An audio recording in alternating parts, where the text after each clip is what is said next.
यह बहुत पहले की बात है। एक घना और डरावना जंगल था जिसे जानवर भयावह जंगल के नाम से जानते थे। इस जंगल में दिन के समय सब कुछ सामान्य दिखता था, परंतु रात होते ही यह जंगल एकदम रहस्यमय और खौफनाक हो जाता था। जानवरों ने इस जंगल के बारे में कई कहानियां सुन रखी थीं। कहते थे कि जब सूरज डूबता है तो यहाँ अजीब अजीब आवाजें सुनाई देती हैं और कभी कभी कुछ जानवर बिना किसी निशान के गायब हो जाते हैं। जंगल के किनारे एक छोटा गांव था जहाँ कई जानवरों के परिवार रहते थे। इनमें से प्रमुख थे एक चालाक लोमड़ी, एक समझदार खरगोश और एक साहसी हिरण। वे तीनों हमेशा एक साथ रहते थे और जंगल की कहानियों को सिर्फ अफवाह मानते थे। वे सोचते थे कि ये डराने वाली बातें केवल दूसरों को डरा कर रखने के लिए फैलाई गई हैं। एक दिन शाम को जब सूरज डूब रहा था, तीनों दोस्तों ने जंगल के पास बैठकर बातचीत करना शुरू किया। तभी उन्हें दूर से कुछ अजीब आवाजें सुनाई देने लगी। यह आवाजें कोई सामान्य जानवर की नहीं थीं। ऐसा लगा मानो कोई गहरी सांसें ले रहा हो या कोई जानवर दर्द में कराह रहा हो।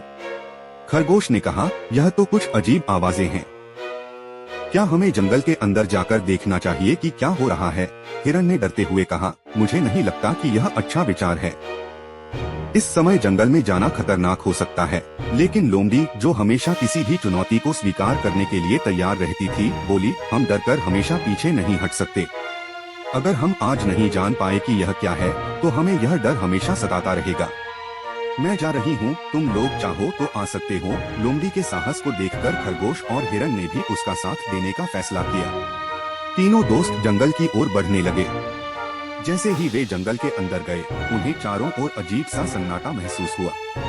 पेड़ों के पत्ते हिलने की आवाज तक नहीं आ रही थी और हल्की हल्की ठंडी हवा बह रही थी। हर दिशा से उन्हें ऐसा महसूस हो रहा था कि कोई उन्हें देख रहा है, लेकिन जब वे मुड़कर देखते तो वहाँ कोई नहीं होता। खरगोश ने घबराकर कहा, मुझे नहीं लगता कि यह सही जगह है, हमें वापस चलना चाहिए।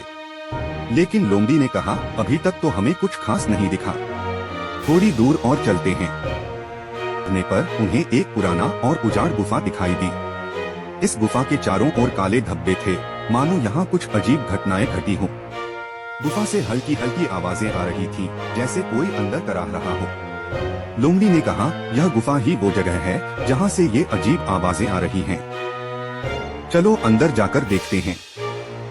हिरण और खरगोश थोड़ा घबराए हुए थे, लेकिन वे भी लोमड़ी के साथ अंदर जाने के लिए तैयार हो गए। तीनों दोस्त धीरे धीरे गुफा के अंदर गए। गुफा अंदर से बहुत बड़ी और घुमावदार थी। दीवारों पर अजीब अजीब निशान थे, जिन्हें देखकर किसी को भी डर लग सकता था। अचानक गुफा के अंदर का तापमान और भी ठंडा हो गया और उन्हें अपने चारों ओर कुछ अजीब सी हरकतें महसूस होने लगी। तभी गुफा के अंदर से एक जोरदार आवाज आई, कौन है यहाँ? किसने इस जगह की हिम्मत की?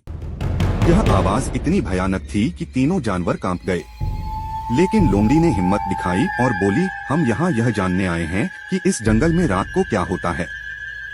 कौन हो तुम? तभी गुफा के अंदर से एक बड़ी काली परछाई उभरी। यह कोई सामान्य जानवर नहीं था। उसकी आंखें लाल और चमकदार थीं और उसके शरीर से धुआं निकल रहा था। यह एक भूतिया भेड़िया था, जिसे जंगल के प्राचीन समय से कोई भी नहीं जानता था। भेड़िया ने कहा, मैं इस जंगल का पुराना रक्षक हूँ। कई वर्षों पहले इस जंगल में एक भयंकर युद्ध हुआ था और तब से मैं यहाँ रहकर इसे सुरक्षित रखता हूँ। जो भी इस जंगल में रात को आता है, वह मेरे शिकार में फंस जाता है। यह सुनकर तीनों दोस्त बहुत डर गए। लोमड़ी, खरगोश और हिरण ने एक दूसरे की ओर देखा और सोचा कि अब उन्हें तुरंत भागना होगा।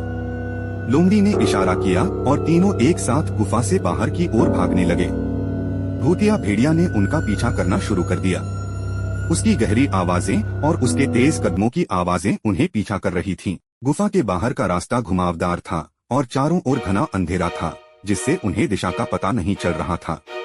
जब भेड़िया बिल्कुल उनके करीब पहुंच गया, तभी सूरज की पहली किरणें जंगल में प्रवेश करने लगी। जैसे ही सूरज की रोशनी भेड़िया पर पड़ी, वह जोर से चीखने लगा और उसकी काली परछाई धुएं में बदल गई। देखते ही देखते भेड़िया गायब हो गया और जंगल फिर से शांत हो गया। तीनों दोस्त समझ गए कि भेड़िया सिर्फ रात के अंधेरे में ही जीवित रह सकता था। दिन के उजाले में उसका कोई वजूद नहीं था। वे जंगल से बाहर निकले और अपनी जान बचने पर एक दूसरे को धन्यवाद दिया। इस कहानी से हमें यह सीख मिलती है कि हर डर को समझदारी और साहस से हराया जा सकता है। कभी कभी हमें अज्ञात चीजों का सामना करने के लिए साहस जुटाना पड़ता है और सच्चाई का उजाला हर डर को मिटा देता है।